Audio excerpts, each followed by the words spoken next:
Great, why don't we get started? Thank you all so much for joining us this afternoon.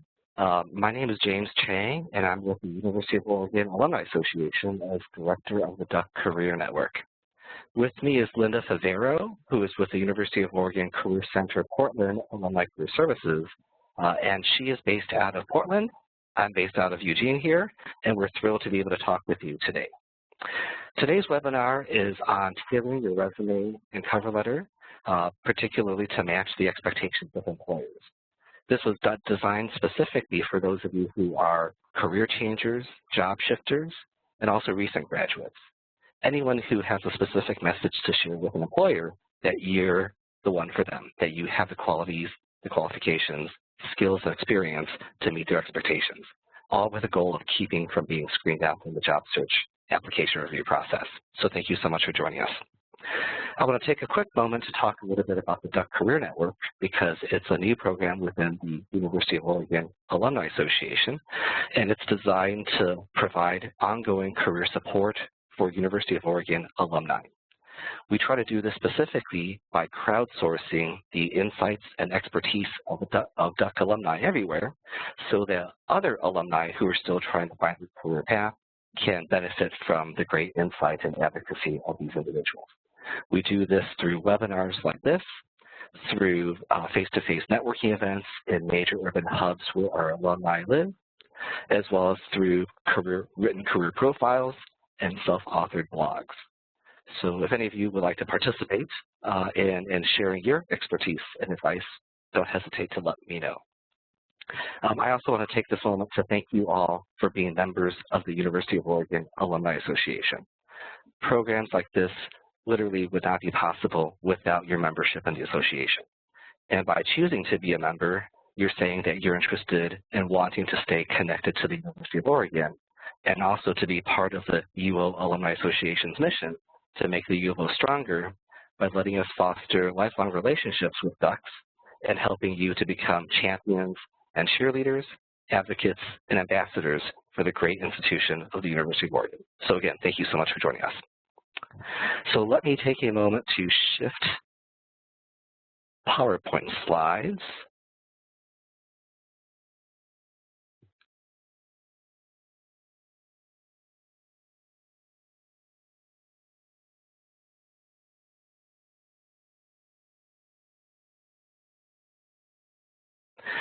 And we can get started.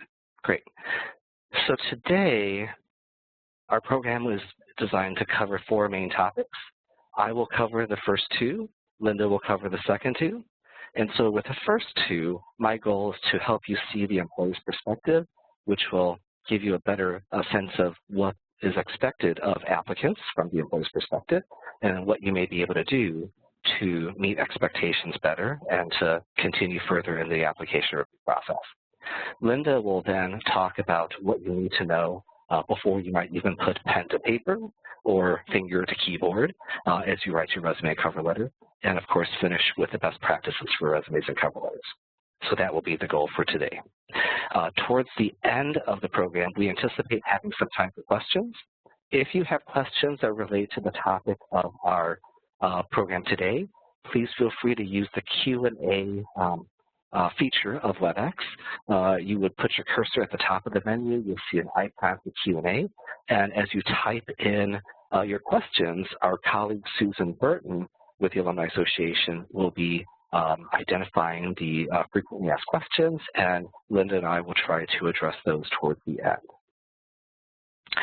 So with that, let me get started. So as you start thinking about your resume and cover letter, I encourage you to think about it from the employer's perspective. When they see an application, when they see materials from you, it's because they have a job posting out there, or at least the community at large knows that they are looking for talent to join their team. At this point, it is typically the norm that they don't just receive one application, they may receive dozens and dozens of applications. So let's start by thinking about what they experience.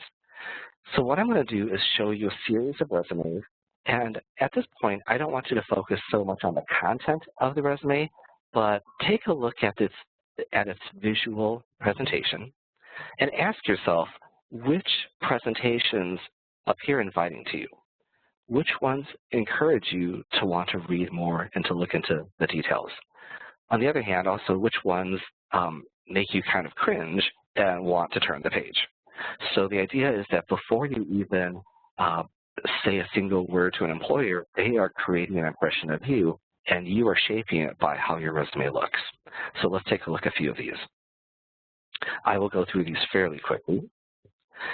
So when you look at a resume, look at how it's organized, look at how easy it is to go from section to section, think about the amount of white space or lack thereof, think about the margins, think about how much empty space there might be, think about what seems visually appealing to you, also what might be overwhelming to you.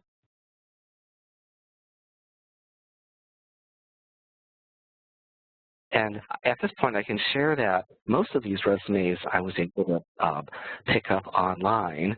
So as you might see, and you might even do this yourself, you can simply Google resumes and look at the various images that pop up, and you'll see that they come in all shapes and sizes. My point in pointing this little exercise out to you is that whatever you end up choosing, realize that an employer will see that in the context of many resumes below it or above it. These might be paper resumes, or they may be electronic versions of the resumes and cover letters, but employers are going through many of them. And my goal here is to let you know that some resumes definitely invite people to read them. Others are much more off-putting and increases the likelihood employers will move your resume move them on. So later on in the program, when Linda talks about best practices, she'll talk about some of those techniques. But what I would say is that for many of you who are job seekers, especially those of you who are recent grads, you may not think you have a lot to offer, but the goal of developing a resume is to provide as much information as you can that's relevant to at least convey to the reader of your resume that you have skills and experience to offer. And on the flip side, for those of you who are job shifters or career changers, you may have a wealth of information that you could put on your resume. But the point I want to share here is not all of that is necessary or even should be put onto your resume. So let's go into some of the more specifics here. So in terms of shaping impressions, we talked a little bit about the visual format, but at this point, I want to shift to the content. And instead of looking at your resume as a vehicle for you to share as much information as possible about yourself, it's actually important to focus more on what it is important to convey to a particular reader, to a particular employer. Because if you look at what they've shared with you, namely a job description, they're actually sharing with you a wish list. They're asking for this information, for these skills, abilities, and experiences in their ideal candidate. So in your resume, when you start moving towards the content, the idea is to make that connection. So use the employer's job description as a roadmap. Literally, I recommend people mark up a version of their job description, whether in paper form, just circle it, use a highlighter, or if it's electronic, copy it into a Word document and bold, highlight, underline the specific skills and abilities that an employer wants, and that will tell you what your resume and cover letter should entail. Obviously, the more that you're speaking about details and qualifications that the employer wants, the more likely they will keep reading, and the more likely you will be put into the yes pile. On the third bullet point, it's also important to decide what you minimize or what you don't include in your resume and cover letter. In the example of those of you who are looking to shift careers, to shift jobs, you may have been doing similar work for the last 5, 10, 15 years. And using the example that perhaps you have worked in IT with computers, the bulk of your resume, just because of the work that you've been doing, may really focus on computer work and IT-related experiences. On the other hand, if your goal is to shift more to be customer-facing, to be working with clients, to work with more business development, if your resume still spends most of the space talking about more technical aspects of your job, you're actually sending a message that that's where you want to go, that's where you should go. In this case, those are the aspects of the resume that you should minimize and perhaps drop, and replace those with highlights and features of those skills and experiences that you have that match the employer's desired skills, abilities, accomplishments, and interests. So I started with the format of a resume. Now I'm talking more about the content, but for a moment, let me shift one more time to the format of a resume, because I believe all the available space on a resume is not equally important. Some spaces are definitely more valuable, more powerful than other aspects.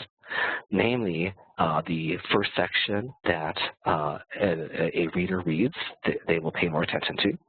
The first item within a section will get more attention. Titles and employers may get the attention because they're the first things that are seen. And no matter how many bullets you put into your resume, it's typically the first couple of bullets that get the most attention and the first words and the phrases that get the attention. So with this illustration on this next screen, the red arrows let you know what I consider the impact zones, the power positions of your resume. And so as you're thinking strategically about what to include in your resume for your desired job or a desired company, the idea is based on your knowledge of what they're looking for from the job description, make sure that the keywords, key experiences that they're looking for, you're able to put into some of these power positions so that they're more easy for an employer to read. So from the resume, let me now move to the subject of the cover letter. And the general notion is that a resume is never sent solo. It should always be accompanied by a cover letter, because the cover letter provides the context, it provides you a voice, and it really is a tool to help connect you with the job that you are pursuing. This is a general cover letter with a standard format with header at the top, basic information like the dates, the contact information of the person you're reaching, a salutation, and then the main body paragraphs. Once again, Linda will go into more details about various components of a cover letter. But at this point, what I really want to emphasize is that from the employee's perspective, once again, when you get dozens and dozens and dozens of resumes and cover letters, there's a point where you can fairly quickly judge whether this cover letter and resume packet combination was tailored for you or not. One way, of course, is if you are talking about the skills and experience that is desired in the position. And once again, if the cover letter is talking about other subjects, it might be interesting, but it may not be relevant. So the key that I'd like to convey is how do you show your cover letter, how do you show that within your cover letter you're interested in that particular employer and that particular job? Here is one way to do that. In the cover letter, when possible, it's fine to drop names. So particularly if you have done informational interviews with someone on the inside of the organization and they have given you a lead about the job, this is a perfect place where you can say, I was referred to this position by so-and-so. It can also be helpful if you have additional contacts within the organization that you might be able to reference them, because oftentimes what employers will do is that they may follow up with those individuals to get their impressions of you. So you can actually move yourself through the process by identifying these internal contacts. As I mentioned before, it's important to know what to say, but also what not to say. So remember, just because you are really proud of a particular skill, experience, or ability, ask yourself, is it critical to the job you're applying for? Is it part of the job description? Because if it is not, the cover letter and resume may not be the best place to convey this information. The first step is to get from the pile of applicants to the yes pile. And you'll get there by connecting more with the job that you're pursuing based on the relevant skills and experience that you have. And introductory sentences convey that connection. Supporting points and details definitely do, as well as a concluding sentence. So with that, let me share with you an example of what I believe is a cover letter paragraph that would get the positive attention of an employer reader. If you were to look at this and read this along with me, what I have highlighted in blue are job-specific information. In this case, account management, this person would be referring specifically to the job that they're interested in. So as the employer, I know that you're writing me. As you're reading this paragraph and you see the skills that they're highlighting, hopefully those are the same skills, project management skills, that would be clearly articulated in the job description. As this person goes into personal details of their experience, in this case, developing systems, once again, my assumption is that that was part of the job description, and that's why they're writing it here. Because if you turn that around, if the person is writing about skills that are not part of the job description, then there's a very good likelihood that the reader is going to turn away because it doesn't sound relevant to them. The final point I want to make about this particular cover letter paragraph is that at the very end, the close of the paragraph loops the candidate back in with the employer that they're pursuing. So in this case, they specifically identify the employer as Amazon and wanting to help them achieve their goals. So hopefully through talking about the format of a resume and how it conveys impressions, as well as the content of a resume, you can see how you can actually shape the impression of an employer when you present them with your resume and cover letter. At this point, we will move on to the candidate's perspective, and I will turn it over to Linda. Great, thank you, James. So one of the things that I think is important to focus on is we've talked a lot about how do we respond to those job descriptions and those job postings, but I think many of us heard the statistic that 20% of jobs are posted and 80% are not. So with that, that's a very small percentage, and you should be spending a very small percentage of your time looking at those job descriptions and those job postings. Instead, I encourage you to, step back, take control, and really spend some time reflecting on what you want and what your skills are and what you care about. And I have found with the people that I work with one-on-one that once people really start to take control and they're driving it, not being reactive but being proactive, that they find much greater success in moving forward and finding something more that they enjoy long term. So first, you really do want to, before you start creating these materials, as you go through a transition process, is really spend some time thinking about yourself. You can do this on an informal basis or really structured process. You might be familiar with some of these processes. It could be an MBTI to test your personality and they can match up where you might be most suited to in an organization. It could also be maybe the strong interest inventory. And then there's another tool that I've been using a lot. It's called Strength Finder that people get a lot out of. And then finally, a book called Body of Work by Pamela Slim, where especially if you've been working for 20 years and you've had 2 different kinds of career paths and you're ready to seek a third one. I was just talking with someone that worked in the winery business for a long time, insurance business for a long time, and now he wants to be in the wellness industry. So how do you take those threads from those 2 experiences and what are your skills and your experience and your value, and tie them together to tell a compelling story to a prospective employer. So spend some time thinking about what are your skills, what's your experience, what do you value, what's going to be important in the place where you work, and what is your personality and how does that fit.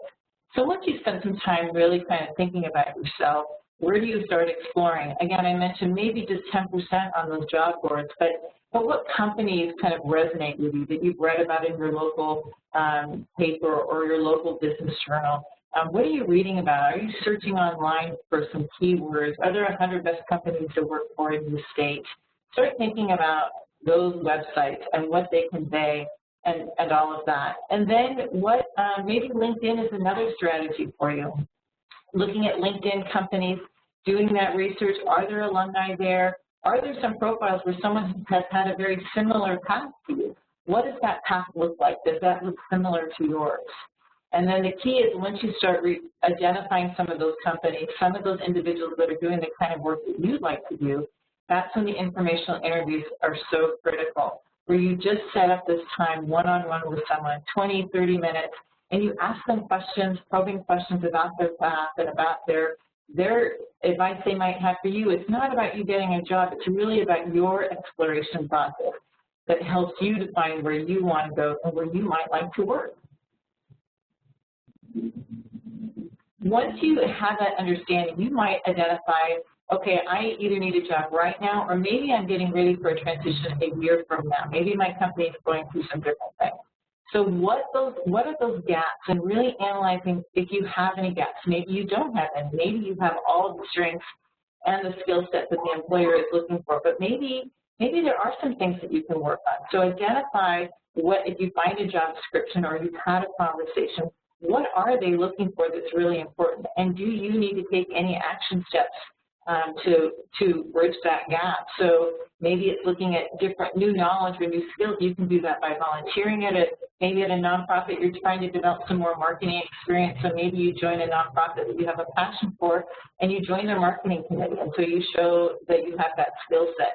Maybe you have to do something very specific and actually get a master's degree or take a post-bac class. I mean, it can be a variety of things that you might need to fill that gap, but really try to understand what that is. You can ask those questions in your informational interview, and they can actually share those things. Do I have any gaps? What are things that I need to work on so that I can continue to be attractive to you as an employer, which then allows you to help articulate what are those relevant characteristics and what are those abilities that I have to offer. So the key is, how do I stay in the interview pile? James showed you a number of samples, and if an employer feels exhausted by looking at your resume, you don't want to exhaust it. We want to make sure that you're the one that stays in the pile. And again, remember, the resume, it doesn't get you the job, it gets you to the interview. So you want to be compelling enough that they say, okay, we got to look at this person a little bit carefully. So what is that image? What is that brand that you want to convey? Sometimes you don't necessarily have to be in the design field, but I recommend a lot of times to people that I work with, is there just even a header that you can create that would help you stand out in that file? Maybe a pop of color on it. Maybe you can do a logo with your name, but some sort of imaging that helps you stand out, that helps you separate yourself, that helps separate even the headers you might find as well. And a section called Areas of Strength, you might have seen that where people do 3 bullets that go across 3 different columns. Maybe you are known for project management, for public speaking, for some technical abilities, for some environmental, whatever it might be, but you want to make sure that those buzzwords are set at the top.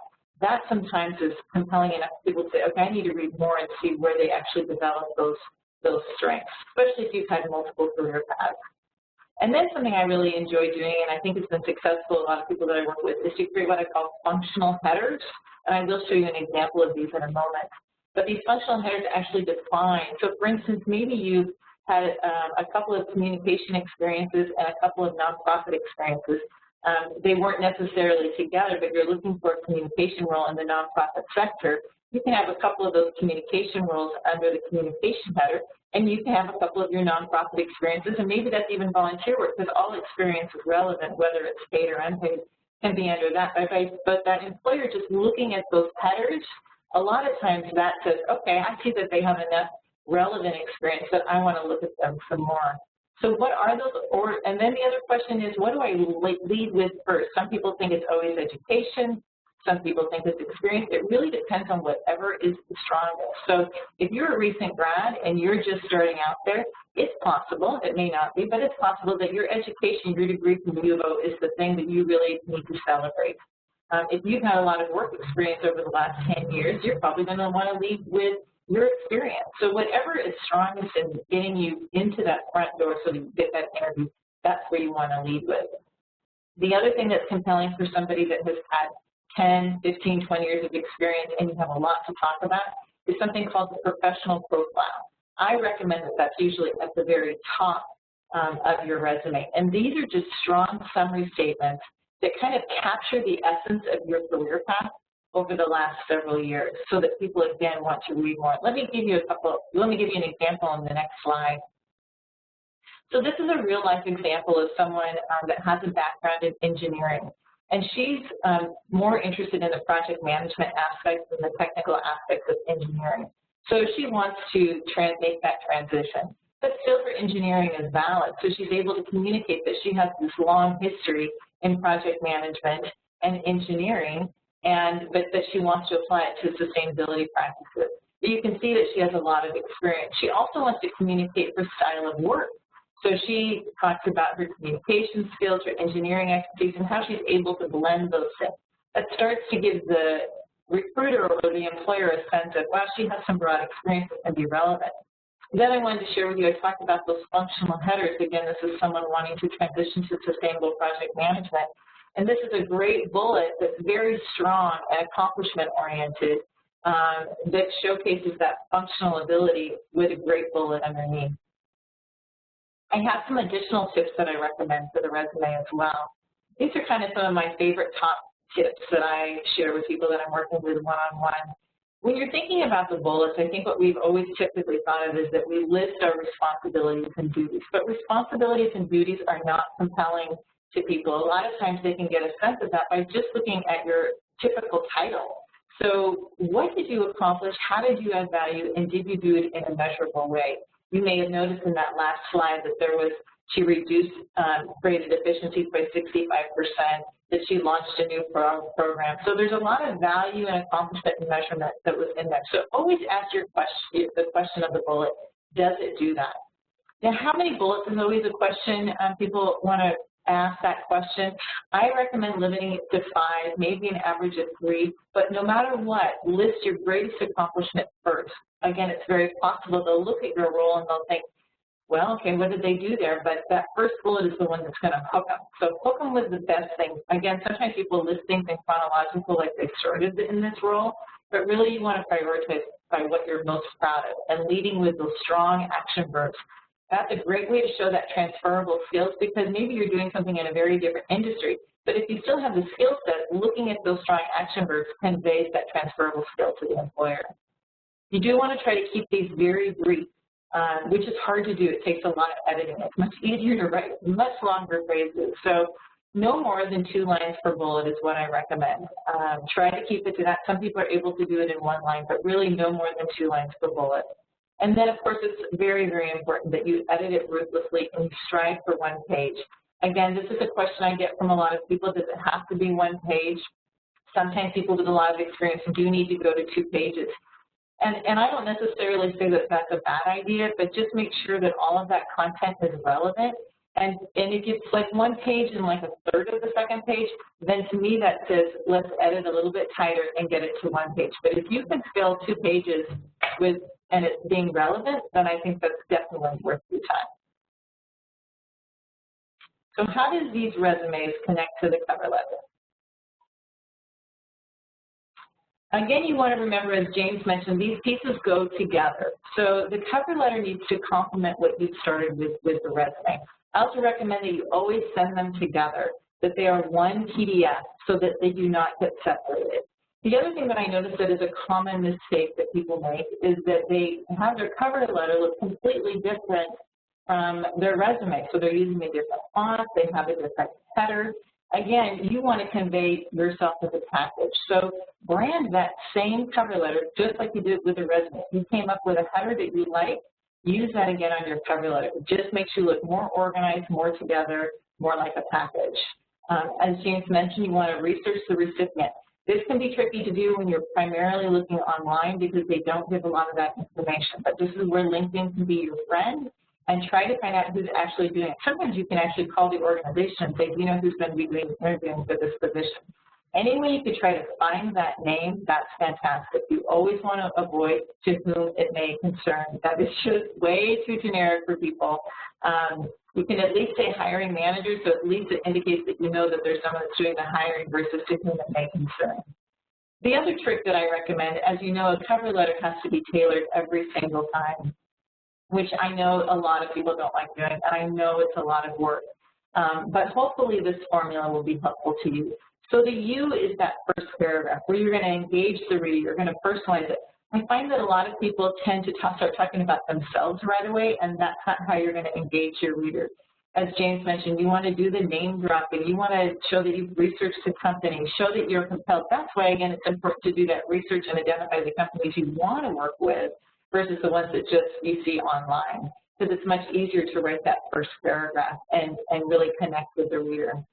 Then what do you write that middle part, that me, is really important. What is the most relevant experience? You're not repeating everything in your resume. Maybe there's 2 experiences that you think are the most transferable in this job that you're seeking, where you can really connect the dots. So this prior experience really does connect to what they're looking for. This is where you really want to make that case and go into a little bit more depth.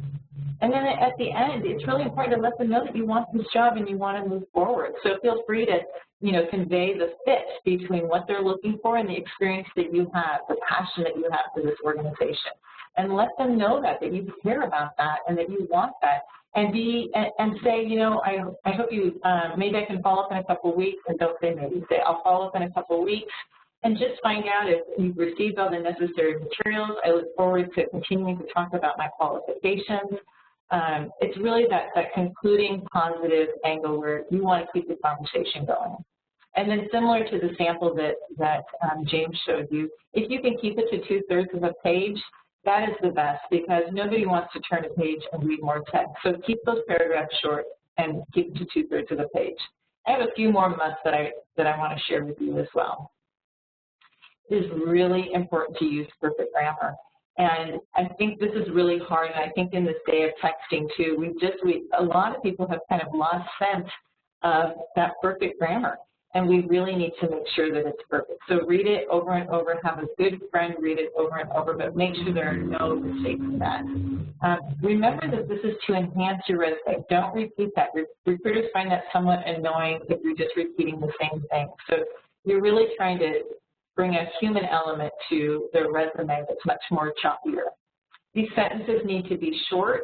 The paragraphs need to be short.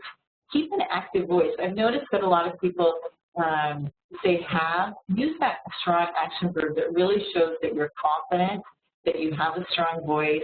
And some people like to use some bullets to call out some significant things. If it's a very detailed job description, maybe you want to call those out a little bit stronger. The other thing I think is important is to remain very positive. Sometimes I've noticed that people in cover letters try to take away from themselves somewhat. So if it's really don't focus on that. Stick to what you know, what you can do. You'll have plenty of time to talk about things that maybe you're working on. And then have an attitude of gratitude. At the end, thank them for taking the time to actually read your application materials. Thank you for the time, to get to meet them later on. It just makes people feel good. They just feel like, oh, that was kind of nice. Not necessary, but nice. And then again, I can't emphasize it enough. I can't tell you how many times I read the word manger instead of manager. These are simple things that spell check can't pick up. So make sure you're reading it out loud and it is your best foot forward. So when you think about resumes and cover letters, I know that's a lot of information to process, but I think what's really important is for you to actually take control and be proactive in your job search so that your resume and cover letter reflect and are worked on in a way where you're moving forward to that next opportunity. It's important to know yourself and be able to communicate your accomplishments. People want to know what you've done. They want to know how you can add value immediately to their team. So know yourself and know how you can communicate that effectively. And then make sure that everything is very visually appealing. You want to make it easy for them to read. You don't want to make it look like work. You want to, if we know that they're going to spend about 20 or 30 seconds on your resume, how attractive is it? That's what we need to make it really attractive with lots of white space. So make sure that it is appealing. So James and I, just to review, and again, if you have any questions you'd like to submit, we're fortunate to have some time to discuss those with you. But please know that we talked about recruiters and how they screen on format and content, so be aware of how you're shaping those impressions. Know that the resumes and the cover letters that represent your new focus and direction be aspirational and not so much focusing on the past, but how does that transfer to your next opportunity as a job changer? Really spend some time thinking about yourself, being self-aware, do your research so that you're really focused and taking charge of this new process. And then please implement those best practices for those resumes and cover letters, because that's going to give you the best first impression that you can have. Great. Thank you so much, Linda. So we do have about 10 minutes for questions from the audience. And actually, Linda, we have one that I can start with. The question comes from Lisa. I'd love to get your impression first, and then maybe I can chime in if there's anything else to add. Lisa asks, does loyalty to a company matter anymore? For example, if I had a job for 15 years, worked for another for 8 to 10 years, and now she's looking for another employer, do I include the previous employment even if it doesn't specifically relate to the new job or the new direction?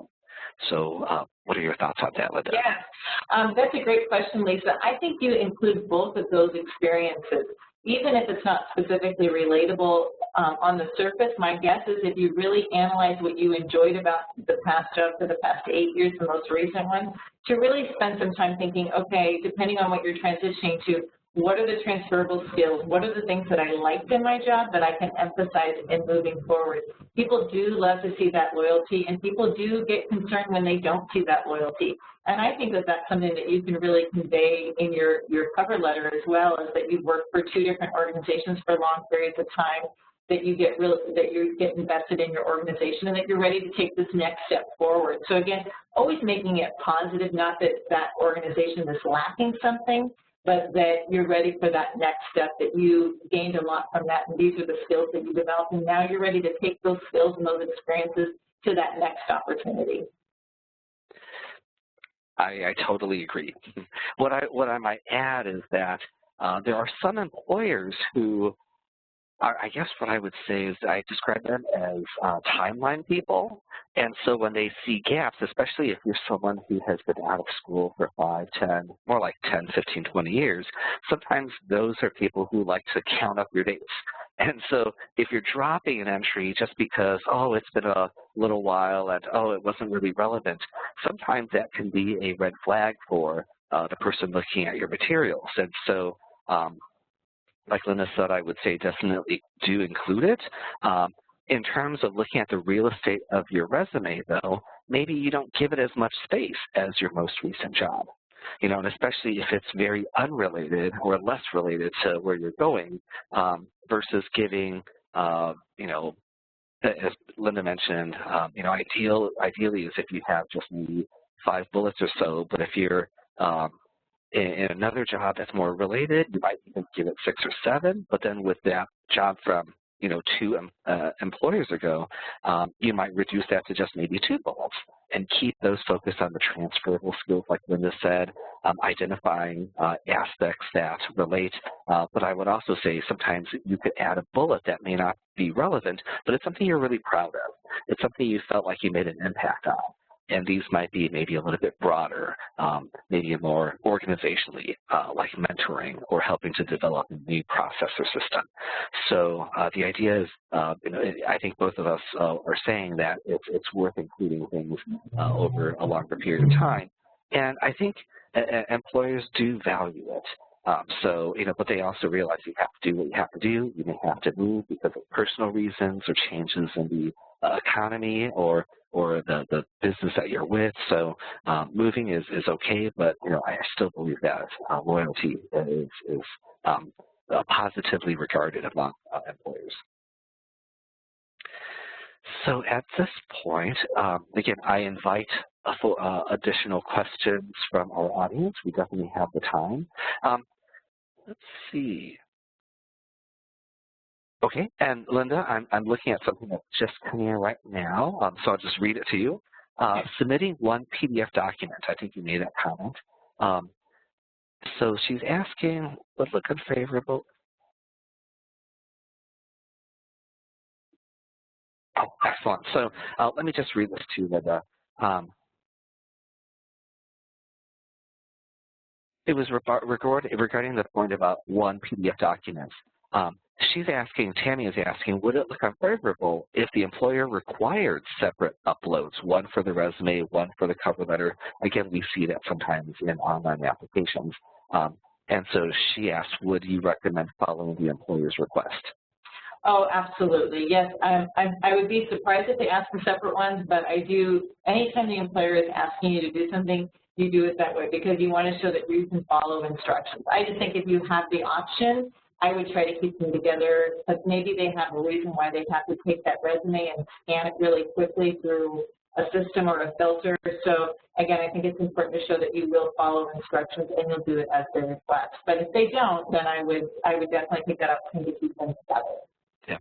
And Linda, I would just add, for those of us who receive applications directly from candidates, I would totally agree about having one PDF because when you have an email window open and then you have to do 2 clicks to open both the resume and the cover letter, then you suddenly have all these different windows open on your desktop and it can get very, very confusing. So from at least the employer's perspective who's receiving it as an individual email, I would agree that one PDF is so much easier just to keep everything on the same page. Great. So again, wonderful questions. Keep them coming in. So this is one from, let me see. And I hope I'm pronouncing her name correctly, Griselda. And she says, I have a degree in journalism, but I'm redirecting my career to Latino education advocate. I'm I'm a first generation graduate, which I consider as experience. Can you give me a few ideas on how to start breaking into this field? So Linda, if you want me to repeat any of that question, but if you would be willing to take a stab at that. So let me just, Joe, I don't have the visual cue of the question. So someone with a journalism degree wanting to break into the Latino nonprofit, what was it? Yeah, Latino educate. She wants to be a Latino education advocate. So maybe. Okay. Yeah. Well, I would think that there would be a lot of great attributes that you could convey in terms of your writing and your communication. I mean, to be an advocate, I'm not seeing the job description, but my guess is that they want to know that you can be a public speaker, that you can write, that you can communicate, you can work well in a team. So I would focus on those skills, and then your own personal experience. It's all about, I think, especially in that field, it's about your passion. And if that's your passion and your background, that's such an important thing to convey, and that weighs so much because they know that you can tell the story. So not only do you have the education, but you also have the background as well. So I think that's a great thing to break into, and I think a lot of advocacy and nonprofit groups really are attracted to people with journalism because I see a lot of that going into the nonprofit sector and advocacy work. Yeah, and I would just bring this back to what Linda mentioned earlier, which is especially if you have that first generation college experience, that's awesome, but then it's about articulating it. So reflecting on, your experience, what you learned, who helped you, and not only just saying you have that experience, but really being able to articulate it well in the resume, in the cover letter, and of course, hopefully when you get the interview, it'll be another chance for you to articulate it. So again, totally agree, personal experience is relevant. The key is making sure you convey it as well as possible. And one more footnote to that is my guess is being a first generation is you're probably someone that advocated a lot for yourself. So you can show how you develop those advocacy skills for yourself being a first generation and then tie that into how you want to be an advocate for others in similar scenarios and situations. And again, I think that makes a really compelling story. I agree. So once again, keep those questions coming.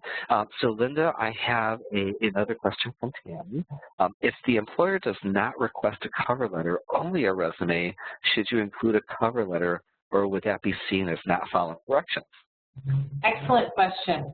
I think it's still always important to bring a cover letter. Unless they have said do not send a cover letter, then I would. But even if they just require a resume, I always encourage people to include the cover letter because it's such a great way to tell your story and add context to your resume. Again, if they say don't, then don't. But if they're not even offering it, they're just saying all we require is as a resume, which is sometimes the scenario, always include a cover letter as well. Yeah, I agree. An additional point I would like to bring up is particularly if you're a career changer or job shifter and your resume doesn't look as strong in the direction of where you're going, I do believe that the cover letter is a great vehicle to really help other people see that connection that you see between where you've been and where you're going. So once again, in a situation where they don't ask for it, I think it basically kind of limits you if you're not able to make that case. And a trick that I have shared is that in online applications, if they only allow you to upload one document, what you might try to do is attach your cover letter at the end of your resume. So when they open your document, of course, the first thing they see is the resume, which is what they asked for. But if they scroll down, ta-da, you actually have that cover letter. And at the end of the day, I think it's their choice if they choose not to read it. But I think in most cases, they're going to take a quick look at it. And as we said earlier, if it's not too lengthy, if it's very strategic, if the intro sentences connect to the skills and experience they're looking for, I think even if they don't read it word for word, I think it just reinforces the message that you're a good candidate, you're a possible fit, and hopefully it moves you into the interview pile. Great.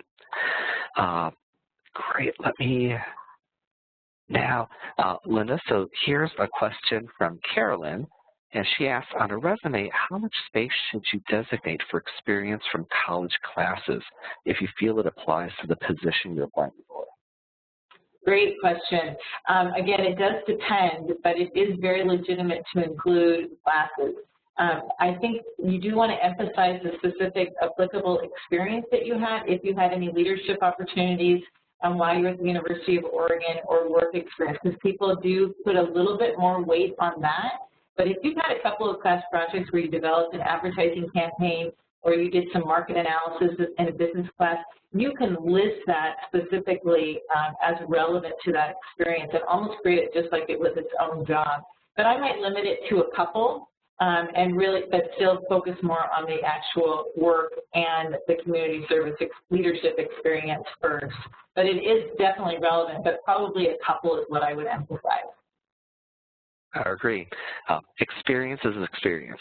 And especially if you are career shifting or job changing, sometimes the experience you have within that paid job doesn't connect to where you want to go. And it's actually oftentimes those nonprofit and volunteer experiences that may have lit that excitement in you.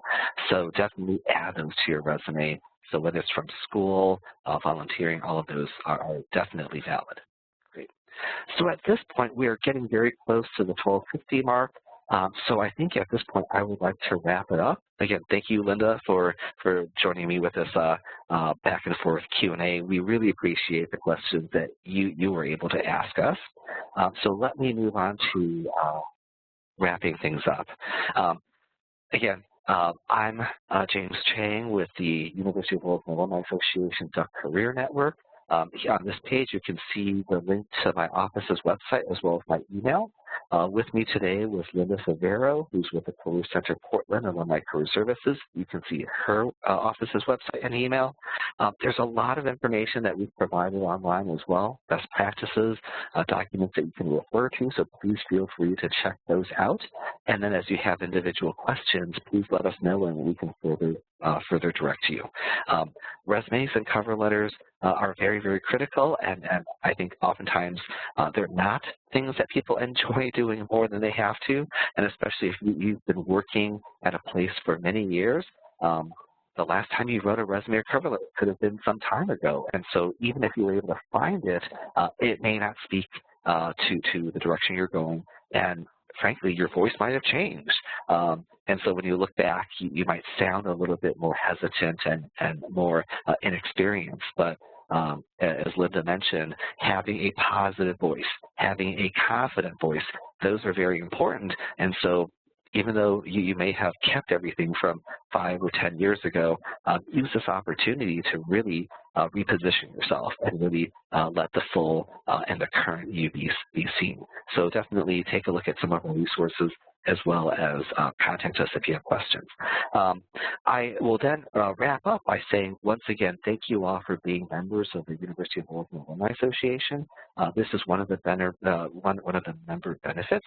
I also want to point out a couple more.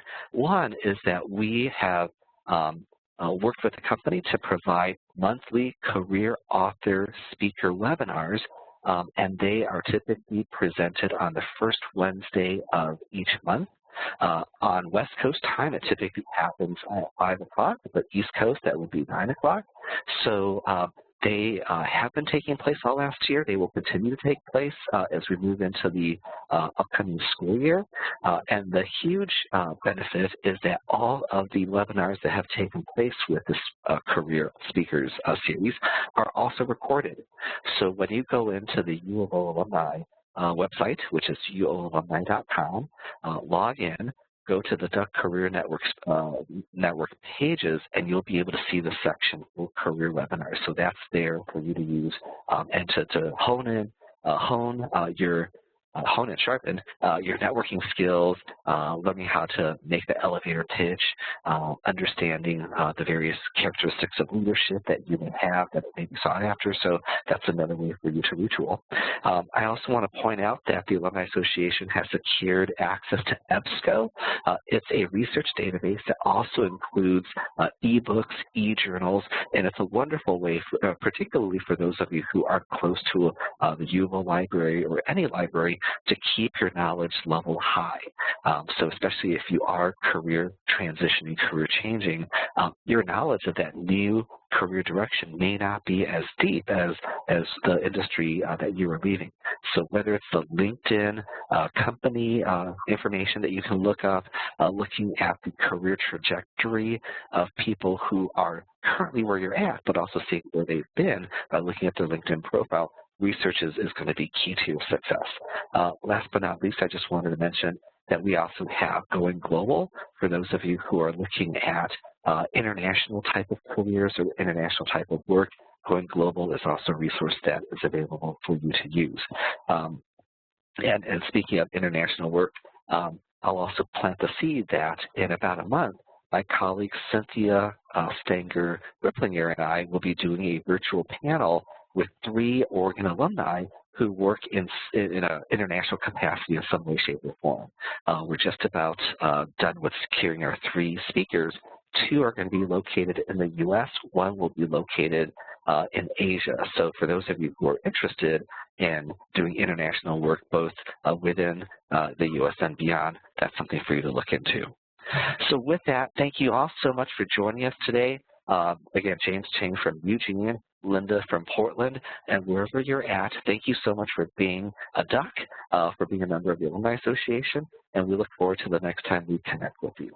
So again, have a good rest of the day. Hopefully you also had a chance to have lunch if you're on the West Coast, or maybe an afternoon snack if you're East Coast or further.